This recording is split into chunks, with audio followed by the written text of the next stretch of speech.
Hi అండి. ప్రేమతో 29వ భాగం వినండి. సతీష్ ప్రతిరోజు నాకు ఇన్ఫర్మేషన్ ఇచ్చేవాడు.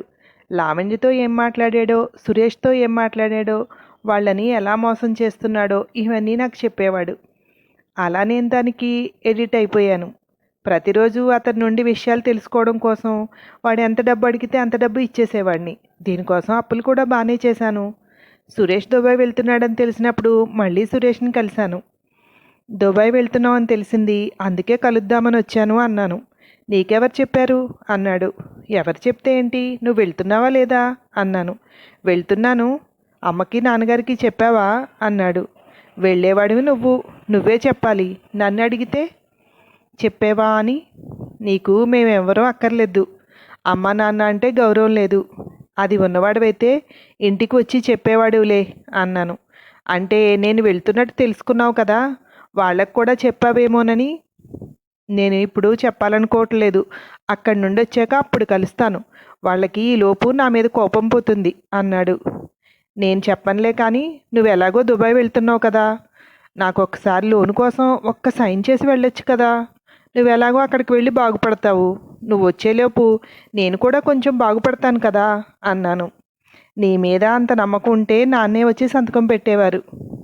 ఆయన పెట్టలేదు అంటే ఇక నేనెలా పెడతాను? ఒకవేళ నేను అలా చేస్తే ఆయన్ని వ్యతిరేకించి పెట్టినట్టే, బాగుంటుందా అన్నాడు. అబ్బా, ఆయనను వ్యతిరేకించి ఆయనకి చెప్పకుండా పెళ్లి చేసుకుని ఇంట్లోంచి వచ్చేస్తే బాగుండగలిగింది, నాకు లోనికి సాక్షి సంతకం పెడితే వచ్చిందా? పెట్టను అని ముక్కుసూటిగా చెప్పకుండా సాకులు వెతుక్కుని పెట్టనని చెప్తున్నావు కదా. ఎందుకురా మీ అందరికీ నేనంటే అంత లోకువా? ఇంట్లో మన ఇద్దరి బాధ్యత ఒకటే. ఇంకా నేను అమ్మా నాన్నలను గౌరవించి ఇంట్లోనే ఉన్నాను. వాళ్ళని చెప్పిన పెళ్ళే చేసుకున్నాను. నువ్వు అదీ లేదు. అయినా మీ ఎవరి నమ్మకాన్ని పొందలేకపోతున్నాను అన్నాను. అంత దూరం ఆలోచించలేదు, కానీ ముక్కుసూటిగానే చెప్తున్నాను. నేనైతే సంతకం పెట్టను. నువ్వు రేపు ఆ బిజినెస్ లాస్ పెట్టావనుకో, లోను కట్టాల్సింది నేను. నేను ఇప్పుడు అక్కడికి వెళ్ళి సంపాదించుకొచ్చిందంతా నీకు కూడా సరిపోదు. నాకు ఫ్యామిలీకి దూరంగా ఉండి ఇంత కష్టపడుతుంటే ఎందుకు? ఇక్కడికి వచ్చాక ఇల్లు ఏదో కొనుక్కోవాలని కదా. నేనైతే పెట్టనురా అన్నాడు. వెళ్ళరా వెళ్ళు. నీ స్వార్థం చూసుకుని నువ్వు బయటకు వచ్చేసావు. ఇప్పుడు దుబాయ్ వెళ్ళి సంపాదించుకుంటున్నావు. చదివించడం నిన్నే చదివించారు, సంపాదించుకోవడం నువ్వే సంపాదించుకుంటున్నావు. మిగిలిన వాళ్ళు ఎలా పోతే మీకెందుకు? మీరు ఎవ్వరికీ ఫస్ట్ నుండి నేనంటే నచ్చదు. అయ్యో పోనీలే, బాధ్యతగా ఏదో చేస్తానంటున్నాడు, అసరాగా నిలబడదామని లేదు. పైపెచ్చి ఎక్కడ లాస్ అయిపోతాను అని ముందే చెప్తున్నావు. ఇంకా ఏదో అన్నననే గౌరవం ఉంచి మాట సాయం చేస్తావేమోనని ఇక్కడ దాకా వచ్చాను చూడు. నన్ను నేనే నా చెప్పుతో కొట్టుకోవాలి అన్నాను. నువ్వు నమ్మకం కలిగించుకోలేకపోయావు. నమ్మకం కలిగించుకుంటే ఇన్ని సంవత్సరాలు ఎందుకు? నాన్నే నీ పేరు మీద బిజినెస్ పెట్టేవారు. ఇప్పటికైనా తిన్నగా నాన్న దగ్గరికి వెళ్ళి, నేను ఇలా చేద్దామనుకుంటున్నాను, బిజినెస్ ఇది, దీంట్లో ప్రాఫిట్ ఇలా ఉంటుంది అన్నీ వివరించు. ఆయనకి నమ్మకం కలిగితే నువ్వెవ్వరినీ అడగక్కర్లేదు, ఆయనే పెడతారు. మన మీద నమ్మకం రావడం రాకపోవడం అనేది మన ప్రవర్తన మీద ఆధారపడి ఉంటుంది అన్నాడు. నీ సూక్తులు వినడానికి నాకు టైం లేదు. ఒడ్డున కూర్చున్నవాడు ఎన్నెన్నో చెప్తాడు, నీళ్లలో ఉన్నవాడికే లోతు తెలిసేది. పోనీ ఇప్పుడు సంతకం పెట్టకపోయినా పర్లేదు, ఎలాగో సమకూర్చుకుంటాను. నువ్వు అక్కడికి వెళ్ళిన తర్వాత ఒక 20 లక్షలు ఇవ్వు చాలు, మిగిలినవి నేను అరేంజ్ చేసుకుంటాను అన్నాను. నా నుండి డబ్బులు ఆశించైతే ఇంకోసారి నన్ను కలవద్దు. మేమే ఎలా నిలబడాలా లైఫ్లో అని ఆలోచిస్తున్నాం. నీకు 20 లక్షలు ఇచ్చి నేను అక్కడికి వెళ్ళి సంపాదించింది ఏముంది? ఇంకా స్టార్ట్ అవ్వకుండానే ముందే టెండర్ పెట్టేస్తున్నావు. ముందు వెళ్ళాలి, అక్కడ నిలదొక్కోవాలి, అప్పుడు వెనకేసుకోవాలి అన్నాడు. అంతేలే, పెళ్ళాం వచ్చిన తర్వాత మిగిలిన వాళ్ళు ఎవరూ కనిపించరు నీకు. అదే నీ భార్య, మీరు అటు వెళ్తున్నారు కదా, నేను ఏదైనా బిజినెస్ చేస్తాను, నాకు డబ్బులు పంపించండి అంటే పంపిస్తావా లేదా అన్నాను. నువ్వేదైనా అనుకో, నా మీద పిచ్చి ప్రేమతో వాళ్ళందరినీ కాదనుకుని నా కూడా వచ్చింది. తనకి నేను ప్రిఫరెన్స్ ఇవ్వాల్సిందే అన్నాడు. నువ్వు అంతే చేసావుగా.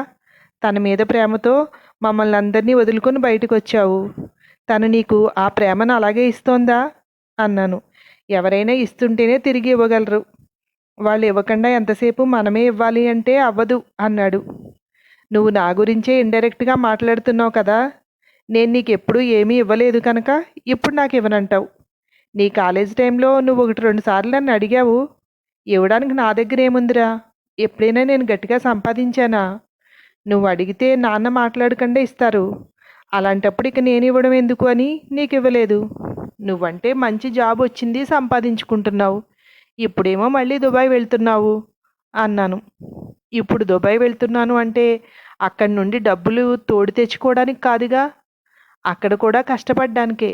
కాకపోతే ఇక్కడ మీద డబ్బులు ఎక్కువ వస్తాయి. అప్పుడు నువ్వు నాకు డబ్బులు ఎందుకు ఇవ్వలేదో ఇప్పుడు నేను అదే సమాధానం చెప్తున్నాను నీకు. నువ్వు అడిగితే బిజినెస్ గురించి అంతా వివరిస్తే నాన్న మాట్లాడకుండా డబ్బులు ఇస్తారు నీకు అన్నాడు. నీ నుండి ఏమీ ఆశించొద్దంటావు అంతేగా. సరే నేను వెళ్తున్నాను అన్నాను. అమ్మతో చెప్పు నేను ఇలా వెళ్తున్నానని, వచ్చాక కలుస్తాలే అన్నాడు. మాట్లాడకుండా ఇంటికి వచ్చేశాను. బెడ్రూమ్లోకి వచ్చిన వెంటనే ఏమైంది, మీ తమ్ముడిని కలుస్తాను అన్నారు, అడిగారా అంది నా భార్య. వాడి దగ్గర ఇప్పుడు ఇవ్వడానికి ఏముంది, దుబాయ్ వెళ్ళాక కదా డబ్బులు వస్తాయి. మనం అప్పుడు అడిగితే ఇవ్వచ్చు, ఇప్పుడెక్కడిస్తాడు అన్నాను. ఓహో, లేవని చెప్పాడా, అందుకే ముందరి కాళ్ళకి బంధం వేస్తున్నారు. అదే మా వాళ్ళు లేదంటే ఇప్పటికి బోల్డ్ అనేవారు. మీ తమ్ముడు ఏమన్నాడో దాన్ని చెప్పకుండా కవర్ చేస్తున్నారు కదా అంది.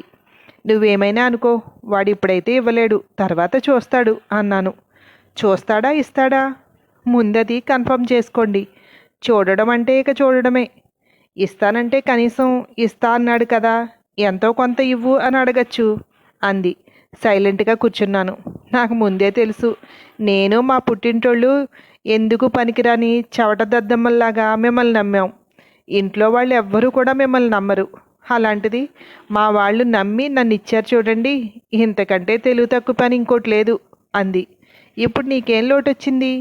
తిండికి బట్టకి అయితే లోటు లేదు కదా అన్నాను. తిండికి బట్టకి లోటు లేకపోతే చాలా, అదే జీవితమా? ఏదో పెద్ద తిండి బట్ట కూడా మీరే పెట్టినట్టు మాట్లాడుతున్నారే. మావయ్య గారు పెన్షన్ డబ్బులతో నడుస్తోంది ఇల్లు. మీరు పెంచి పోషించట్లేదు ఇక్కడ ఎవరిని అంది. ఎవరికి డబ్బులైతే ఏముంది, నువ్వు నా భార్యవు కనుక నిన్ను చూస్తున్నారు. నాన్న డబ్బులైనా నా గురించేగా నిన్ను పెంచుతోంది అన్నాను. ఆలికి అన్నం పెట్టడం ఊరికి ఉపకారం అన్నాడంట మీలాంటి వాడే. పెళ్లి చేసుకొని తీసుకొచ్చాక తిండి బట్ట కూడా ఇవ్వరా? నేను ఇంట్లో చేస్తున్న చాకరీకి అది చాలా తక్కువ అంది. పని మనిషిలాగా మాట్లాడకు అన్నాను. నాకు ఇక్కడ మీరు ఇచ్చిన గౌరవం అదే. ఏ రోజన్నా ఇంట్లోకి ఏదైనా మీరు కొనుక్కొని వచ్చారా? పిల్లల్ని తీసుకువెళ్ళి ఎప్పుడైనా ఒక్క జత బట్టలు కొన్నారా? మీ తమ్ముడు చూడండి, దర్జాగా భార్యను తీసుకుని బయటికి వెళ్ళి విడిగా బ్రతుకుతున్నాడు. మీరు అలా మమ్మల్ని తీసుకువెళ్ళి పోషించగలరా అంది. నాకు ఆ మాటలతో పిచ్చెక్కినట్టయింది. మళ్ళీ బారుకు వెళ్ళిపోయాను. సతీష్ని కలిసి నీ ఇష్టం, ఏం చేయాలంటే చెయ్యి, డబ్బు నేను అరేంజ్ చేస్తానని మాట ఇచ్చేశాను. ఇక అక్కడి నుండి వాడి నాశనం కోసం ఎదురు చూస్తూ కూర్చున్నాను. సురేష్ దుబాయ్ వెళ్ళాక తర్వాత ఒకరోజు లావణ్య పేరుని చేతి మీద పచ్చబొట్టు వేయించుకున్నాడు సతీష్. నిజంగా వాడి తెలివితేటలకి నేను ఫ్లాట్ అయిపోయాను. పని అప్పగించామంటే తను ఎంతో శ్రద్ధగా చేస్తాడు అనిపించింది. తనని నమ్మించడానికి చేతి మీద తన పేరు పచ్చబొట్టు వేయించుకుని మరీ మోసం చేస్తున్నాడు. ఎంత పగడ్బందీగా చేస్తున్నాడు, వీడిని నమ్మేయచ్చు అని అప్పుడే ఫిక్స్ అయ్యాను. తర్వాత వచ్చే పరిణామాల గురించి అస్సలు ఆలోచించలేదు. అప్పుడు నాకు అనిపించింది ఒకటే, వాడు నాకంటే తక్కువగా ఉండాలి అని. ఇప్పుడు అనిపిస్తోంది, నేను వాడికంటే ఎత్తి ఎదగాలి అనుకోలేదు, వాడిని నాకంటే కిందకి దింపాలి అనుకున్నాను. నా ఈ ఆలోచన వల్లే వీటన్నిటిలోనూ ఇరుక్కున్నాను. కుక్కలా రోడ్లు వెంట తిరుగుతూ దొరికింది తిని, నా ఈ కర్మకి నేనే కారణం. నా కథ అందరికీ తెలియచేయాలి. నాలా ఆలోచించే వాళ్ళకి బుద్ధి రావాలి. లైఫ్లో ఎదగాలి అనుకోవాలి, కానీ ఇంకొకరిని కిందకి లాగాలి అనుకోకూడదు. సురేష్ దుబాయ్ వెళ్ళిన తర్వాత నాకు పూర్తిగా మెంటలెక్కింది. అలానే కంటే అసూయతో రగిలిపోయాను. ఏమైనా సరే సురేష్ని ఏదైనా చేసి చంపేయాలని కూడా అనుకున్నాను. అప్పుడే మాటల మధ్య నాకు తెలిసిన విషయం ఏంటంటే, సతీష్ లావణ్యను ప్రేమిస్తున్నాడని, తనని పెళ్లి చేసుకుని తనతో జీవితాంతం బ్రతకాలనుకుంటున్నాడని. తాగిన మైకంలో నాతో ఇదంతా చెప్పాడు. అందుకు మంచిదేలే అనుకుని వీడిని జాగ్రత్తగా ఎగదోస్తే ఖచ్చితంగా వీడు వాళ్ళని విడగొట్టేసి లావణ్యను పెళ్లి చేసుకుంటాడు అనిపించింది. కానీ ఎప్పుడు చూసినా డబ్బు డబ్బు అని తినేసేవాడు సతీష్. ఎంత ఇచ్చినా ఏదో ఒక ఒక్క పెట్టి అడుగుతుండేవాడు. దీంతో ఇలా కాదని ఆ ప్లాన్లో మానసను కూడా కలిపాను. కానీ అతని మాటలు బట్టి అతని దగ్గర నుండి డబ్బులు రావని తెలిసి వాడితో తగ్గించాను. లావణ్య, సురేష్ విడిపోతే ఖచ్చితంగా నేను లాభపడతాను అనిపించింది. దానికి తోడు సురేష్ దుబాయ్ వెళ్ళాడు అంటే ఖచ్చితంగా బాగా సంపాదించుకుని వస్తాడు. వాడు లావణ్యతో విడిపోవడంతో బాధలో ఉంటాడు. వాడికి ఆసరాగా నిలబడి వాడు నాకు అనుకూలంగా చేసేలాగా చేసుకుందాం అనుకున్నాను. కానీ ప్రతి నెల డబ్బులు సతీష్కి ఇవ్వడంతో అప్పులు ఎక్కువే చేసేశాను.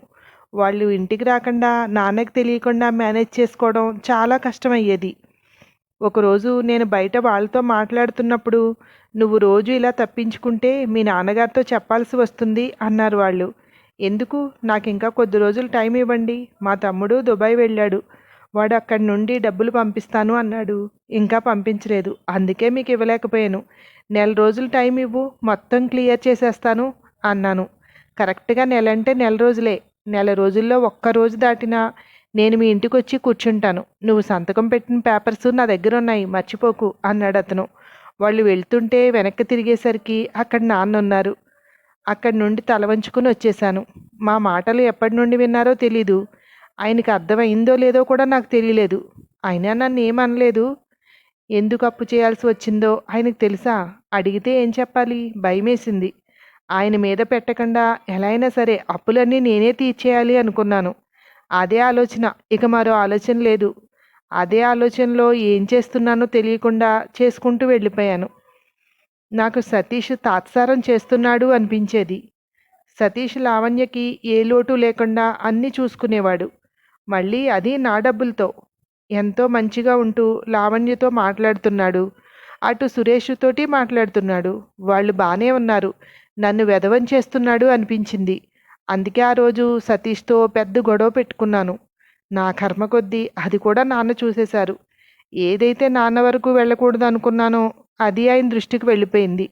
అప్పుడే అనుకోకుండా క్లబ్లో నాకు ఒక అతను పరిచయం అయ్యాడు. నాకు అదంతా చెప్పుకొచ్చాను. ఇప్పుడు చేస్తున్నది కూడా చెప్పాను. ఎక్సలెంట్ ఐడియా, మంచి పని చేస్తున్నావు అన్నాడు. అతనే చాలా వరకు డబ్బు సర్దుబాటు చేశాడు. కొంత నా భార్య బంగారం పెట్టాను. లోను గురించి కూడా అతనే రికమెండ్ చేశాడు. అతను రికమెండ్ చేయడం వల్లే బ్యాంకు వాళ్ళు 20 లక్షలు ఇచ్చారు అన్నాడు. నీ నుండి ఏమీ ఆశించకుండా ఇంత చేశాడా అన్నాడు విక్రాంత్. అంటే సార్, అతను నమ్మాడు నేను ఈ పనిలో సక్సెస్ అయ్యి నాకు డబ్బులు వస్తాయని. అందుకే ప్రస్తుతానికి పెట్టుబడి అతందే అన్నట్టు. తర్వాత తమ్ముడు వచ్చి డబ్బులు ఇచ్చిన తర్వాత ఇద్దరం పార్ట్నర్స్. అలా ముందే బాండ్ పేపరు రాసేసుకున్నాం. నాకు ఆ విధానం నచ్చింది. ఇప్పటి వరకు నన్ను నమ్మినవాడే లేడు. అలాంటిది ముక్కు ముఖం తెలియని వ్యక్తి నన్ను నమ్ముతున్నాడు అన్నాడు కిషోర్. మరి ఇంతవరకు ఎవరు నువ్వు పార్ట్నర్ బిజినెస్ చేస్తున్నావని చెప్పలేదు? సొంతంగా పెట్టుకున్నావనే చెప్పారు అందరూ. నిన్నెలా నమ్మాలి అన్నాడు విక్రాంత్. అంటే అందరికీ అలాగే చెప్పమన్నాడు సార్ అతను. తను నాకు పెట్టుబడి పెడుతున్నట్టు ఎవరికీ తెలియకూడదు అన్నాడు. అందుకే నేను ఇంట్లో వాళ్ళకు కూడా చెప్పలేదు అన్నాడు కిషోర్. ఎందుకని? దీంట్లో ఏదో మతలబు లేకుండా అతను అంత డబ్బు ఎందుకు ఇస్తాడు? నువ్వు మర్యాదగా చెప్తే బెటర్. లేకపోయినా మేము ఎలాగైనా తెలుసుకుంటాం అంది సునంద. అంటే అతని బ్లాక్ మనీని నేను వైట్గా మారుస్తున్నాను, అందుకని పార్ట్నర్షిప్ అన్నాడు. ఇప్పుడు అతను ఎక్కడున్నాడు? అతని పేరేంటి? అతని అడ్రస్ చెప్పు అన్నాడు విక్రాంత్. ఇప్పుడు లేడు సార్. ఎప్పుడైతే సతీష్ చనిపోయాడని తెలిసిందో ఇప్పుడు నా గురించి ఎవరికీ చెప్పొద్దు అని విదేశాలకు వెళ్ళిపోయాడు. ఏ దేశం వెళ్ళాడో తెలీదు. ఫోన్ కూడా తీయట్లేదు. నిన్ను నమ్మి నీకు మొత్తం డబ్బులు పెట్టినందుకు నన్ను ముంచేశావని తిట్టాడు అన్నాడు. మరి ఇప్పుడు నువ్వు అతని పెట్టుబడి కూడా అతనికి ఇవ్వవు. అప్పుడైనా వస్తాడుగా అంది సునంద. లేదు మేడం, అతని కేసు అంతా తేలి నాకే సంబంధం లేదు అని నేను బయట తిరుగుతుంటే అప్పుడు వస్తాడు. అప్పటి వరకు రాడు. అవసరమైతే అతనే నన్ను కాంటాక్ట్ అవుతానన్నాడు. నన్ను కలవద్దు, నాకు ఫోన్ చేయొద్దు అన్నాడు. అతని ఫోన్ కూడా పనిచేయట్లేదు. నిజానికి నేను ఇప్పుడు మీ నుండి తప్పించుకోవడానికి అతని సహాయం పొందుదాం అనుకున్నాను. నన్ను దీంట్లోకి లాగొద్దు, నా డబ్బు పోయినా పర్లేదు అని ఫోన్ స్విచ్ ఆఫ్ చేశాడు. అప్పటి నుండి కాంటాక్ట్లో లేడు అన్నాడు కిషోర్. మరి విదేశాలు వెళ్ళాడు అన్నావు అంది. అంటే మేడం, వెళ్తున్నాడు అని తెలుసు. వెళ్ళే ముందే నేను ఫోన్ చేశాను. ఇవన్నీ చెప్పేసి ఇక కలవద్దని కాల్ కట్ చేశాడు. అప్పటి నుండి ఫోన్ పనిచేయట్లేదు అన్నాడు. నువ్వు కథలు చెప్తుంటే అన్నీ మేము నమ్మేస్తాం అనుకోవద్దు. నువ్వు కరెక్ట్గా చెప్తేనే నీకు మేము ఏదైనా సాయం చేయగలం, లేదంటే మా వల్ల కాదు. నువ్వు చిప్పకూడు తినాల్సిందే. విక్రాంత్, అతని డీటెయిల్స్ అన్నీ నోట్ చేసుకో. ఇన్కమ్ ట్యాక్స్ డిపార్ట్మెంట్కి అవన్నీ పంపించు, వాళ్లే చూసుకుంటారు అంది సునంద. మా ఇంట్లో వాళ్ళకి కూడా తెలీదు అతను పెట్టుబడి పెట్టాడని. పెట్టుబడి మొత్తం బ్యాంకులోనూ అనుకుంటున్నారు. ఇప్పుడు మొత్తం అంతా మీరు ఆ డిపార్ట్మెంట్కి చెప్పేస్తే నేను పెట్టింది కూడా పోతుంది. వాళ్ళంతా పట్టుకెళ్ళిపోతే నా పరిస్థితి ఏంటి మేడం అన్నాడు. నువ్వు హత్య చేయలేదని నిరూపించుకుని బయటికి వస్తే ఆ పెట్టుబడి నువ్వే నీ సొంత డబ్బు లేదా నీ భార్య బంగారం ఏదైనా కానీ నువ్వు పెట్టావని నిరూపించుకోగలిగితే వస్తే రావాలి. అది కూడా డౌటే. ఏదైనా తప్పు చేసే ముందే ఉండాలి భయం. తప్పు చేసిన తర్వాత ఇక చేయగలిగేది ఏమీ లేదు. జరిగే పరిణామాలన్నింటినీ భరించడం తప్పించి ఇంకో దారి లేదు అంది. ఇప్పుడు నా భార్యకు నేను మొహం ఎలా చూపించాలి? తన బంగారం అంతా ఇచ్చింది నన్ను నమ్మి అన్నాడు. నువ్వు ఎవరిని మోసం చేయలేదు. తల్లిని, నీ తండ్రిని, సొంత తమ్ముణ్ణి, కట్టుకున్న భార్యని, నమ్మిన స్నేహితుడిని అందరినీ మోసం చేసావు. నీ అవసరాలకి వాళ్ళందరినీ వాడుకున్నావు. నువ్వు వీటన్నిటి నుండి బయటపడినా నీ తమ్ముణ్ణి చంపాలి అనుకున్నావు చూడు, అది తెలిసినప్పుడు ఇంట్లో వాళ్ళందరి దృష్టిలో నువ్వు బ్రతికినన్ని రోజులు ఉండిపోతుంది. నీ వల్ల ఎవ్వరికీ ఉపయోగం ఉండదు. ఇప్పటికే ఉపయోగం లేదు, ఇక మీద కూడా ఉండదు అన్నాడు విక్రాంత్. నేను సతీష్కి ఉపయోగపడ్డాను కదా సార్. వాడు ఎంత అంటే అంత డబ్బు ఇచ్చాను. 20 లక్షలు అప్పయ్యాను. నమ్మకం వాడి వల్ల మా తమ్ముడు మా ఇంటికి వచ్చేస్తాడని. సతీష్కి లావణ్య అంటే పిచ్చి. దానికోసం నా దగ్గర డబ్బులు గుంజుతూ తనకు అన్నీ కొనుక్కుని వెళ్ళేవాడు. తను వీడిని నమ్ముతుందంటే అది కూడా మంచిది కాదని నేను అనుకున్నాను. అందుకే నేను తప్పు చేస్తున్నాను అనుకోలేదు. ఒక రకంగా నా తమ్ముడిని దాని నుండి దూరం చేస్తున్నాను అనుకున్నాను అన్నాడు తనను తాను సమర్థించుకుంటూ. సునంద, విక్రాంత్ ఇద్దరూ మాట్లాడకుండా వింటున్నారు. సతీష్ని పూర్తిగా నమ్మాలి అనిపించలేదు. ఎప్పుడైనా లావణ్య కోసం నన్నే ఇరికిస్తాడు అనిపించింది. నేను సతీష్ని అయితే ఏం చేయలేను, వాడి చేతిలో ఇరుక్కుని ఉన్నాను కనుక. అందుకే నా మీదకి ఏదైనా వచ్చేలా ఉంటే లావణ్యని ఇరికించాలి అనుకున్నాను. ఆలోచించగా ఒక మంచి ఐడియా తట్టింది. ఎందుకన్నా మంచిదని ఒక షాపులో 2 ఒకే రకమైన చీరలు కొని ఒకటి ఇంట్లో పెట్టి ఒకటి సతీష్ ద్వారా లావణ్యకు పంపించాను. ఒకవేళ సతీష్ సురేష్ని చంపేసి తను తప్పించుకున్న అనుమానం నా మీదకి రాకుండా నేను లావణ్య మీదకి అనుమానం వెళ్ళేలాగా ప్రవర్తించాలి అనుకున్నాను. సురేష్ ఇండియా వచ్చాడు, ఇక చంపేస్తాడు అనుకున్న రోజు నా ప్లాన్ని నేను అమలుపరిచాను. దానికోసం నేను చాలా తిప్పలు పడ్డాను. డ్రైవర్కి కూడా తెలియకుండా దాన్ని ఆచరణలో పెట్టడం చాలా కష్టం అనిపించింది. వెధవ పని చేయడం ఎంత కష్టమా అనిపించింది అప్పుడే నాకు. అది కూడా సతీష్కి తెలియకుండా చేయడం. లావణ్యని ఇరుక్కులేలాగా చేస్తున్నాను అంటే సతీష్ అస్సలు ఒప్పుకోడు. తమ్ముడు పోయినా మరదలు ఆ నేరంపై జైలుకు వెళ్తే ఇక నాకు ఏ అడ్డు ఉండదు అనుకున్నాను అన్నాడు కిషోర్. ఆ తర్వాత ఏమైందో మరో భాగంలో విందురు కానీ. Thank you.